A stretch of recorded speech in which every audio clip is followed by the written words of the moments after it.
边做那个 tour 的时候呢，会利用这2个来开始了。这是城市书院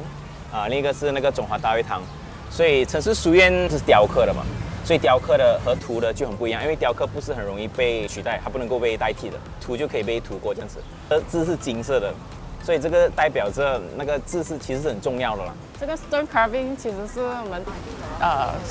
第一代的招牌，因为古时候人们都是从石头雕刻开始的，通常是在那种比较永恒、比较重要的时候，他们才会用石头，比如庙啊，还是公会，因为它不会搬了的嘛。对面中华大会堂右边到左边也是繁体，然后下面你可以开始看到Dewan Perhimpunan China Selangor， 然后在下面是 Chinese Assembly Hall。可以注意到了，其实那个中华大会堂是建筑的一部分 ，Chinese Assembly Hall 也是建筑的一部分。马来文呢是后期加上去的，所以这个代表早期的华人的建筑啊，他们大多数注意的都是中文，然后有时候英文，但是大多数是中文。然后这个主要是英文这个建筑的时候是殖民有干涉了。你可以看到以前的这个马来文的字哦，它好像它写 China 嘛 ，China 现在我们平常是讲 China 的，所以 China 变成了一个国，然后 China 变成了马来西亚的一个民族。你如果注意他们这种马来文怎样拼，它也是会有代表时代的一种改变的。Perhimpunan 现在的 spelling 是 U， 以前是O。但那一个 technique 它其实是 plaster relief。plaster relief 的意思是泥灰字在 building 这样子浮上来了，它是 part of 那个 building 了。这个再涂上那个黑色，而且你看那个英文的那个字形。它是英殖民时期那种比较流行的一种 font style。从一个招牌，你也可以看到有一些是后期加上去的，所以它就也是可以告诉我们了，它在某一个时候建设的，然后在某一个时候招牌又有一点改变这样子。牌匾就是通常雕刻在木上面的啦，以前就是常用的。然后通常你们店家他们认识那种出名的书法家的话，他们就会邀请他们了。比如这个是黄石清写的，就是我们知道他在这一个 area，是写了蛮多牌匾的。然后他是那时候很出名的书法家。牌匾的书法，他们有一个横的，就是要好像方方正正，可能它的笔触会比较圆一点点，告书法的美学啊，生意的风水比较好啊，就是比较稳这样子。来到马来西亚的话 ，of course 我们就有下面的那个英文了，因为在中国的时候就只是纯中文了，就是现在就有 Can Guan Tea Merchant， 然后你可以看到那个中文字是从右读到左。戒严茶庄，所以也知道那个时期就是可能是 before independent 这样子。就是我们这里看到有2个不一样的 technique 啊，在不一样的时代。这个就是 vacuum form lettering， 这个是 on light box 啊，因为你看到还有一格一格这样子。这个就是比较古老一点的了，过后这个就是比较可能在70年代、80年代左右常看到的一个 technique， 有 Sdn Bhd。所以那个相信是比较后期的，因为它 register as Sdn Bhd。所以这个就是所谓政府承认它注册了，不然以前的话就是什么行这样子。就问过，没有了，因为没有这种 technology 去 provide 这样子的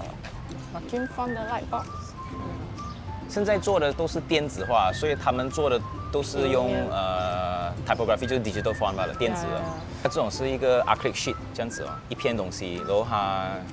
给它 apply 一个 heat， 然后它压下去。还有一个阴和阳的 mold 是木的，那个 mold 它就可以一直不停的做，所以你会注意到哦，招牌上面的字有时候会来来去去都是那几个字。那个时代啊，可能就是因为这样子了。好像记啊这种什么记啊、管记那个记是一定有的咯。然后这种药行啊、茶行啊，行字也是，有限公司这几个字，好像福啊这种字都是比较。福啊、发啊。几个月快了。吓人。我觉得明年没有了啦。要换因为我们几个月没有来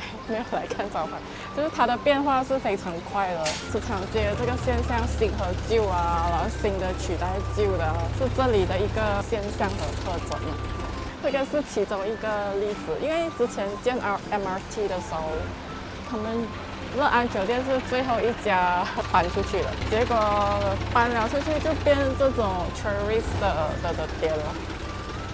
2000年后这样子建的，政府建的咯，所以来给个地标这样子啊。它的马来文是非常的大的，马来文加兰普达林是最大的，大过中文，大过英文。比较这个和一些牌匾啊，牌匾是中文很大，然后马来文是在下面的。那个 DBKL 的号码，它后面是82，就代表是1982年哦。直到80年代的时候，马来西亚政府有一个文化政治方面马来化，所以马来文是会在上面的。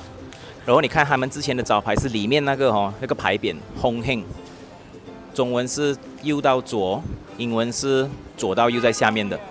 然后现在就是全部是左到右，你可以注意到红色的字也是左到右，所以中文的排法也不一样了。手画的你可以看得出嘛，它有一个 brush stroke 的一个红色是比较容易脱色的漆啊，就是 light fastness， 遇到光比较容易脱色的。所以平常你在那个招牌啊，红色是最淡的。旧的招牌，非常近代的一些招牌了，好像 Family Bundle Target Audience 的马来族群，所以它的招牌是没有什么中文的咯，是不需要有中文，然后是英文、马来文，因为 KK 其实就是 7-Eleven 抄袭那个设计了 ，Family Bundle 抄袭 Family Mart 的颜色样子，所以这个也是不同的因素、不同的影响造成现在的一种街景。有时候装修，他们又建议一个新的招牌，像等一下我们去那个药行，它会有不同的招牌，因为它好像装修的时候啊，还要 expand 的时候，它又制造另一个新的招牌，然后它又不要拆旧的招牌，所以一直累积这样子。然后这个招牌是给比较远方的咯，在墙壁那个柱子的招牌是很早期咯。Syed Nasir 担任那个 Dewan Bahasa dan Pustaka 的主席的时候，他有讲过为什么华人不愿意拆下他们的招牌，然后代替马来文，这个是政府无法理解的。有一些报纸啊，你可以看到他们有文章写着为什么印度人可以很容易的取代那个招牌，为什么华人不做？所以他们会觉得华人不愿意统一，只是他们不理解华人其实对招牌拆下来招牌是一个不好的东西。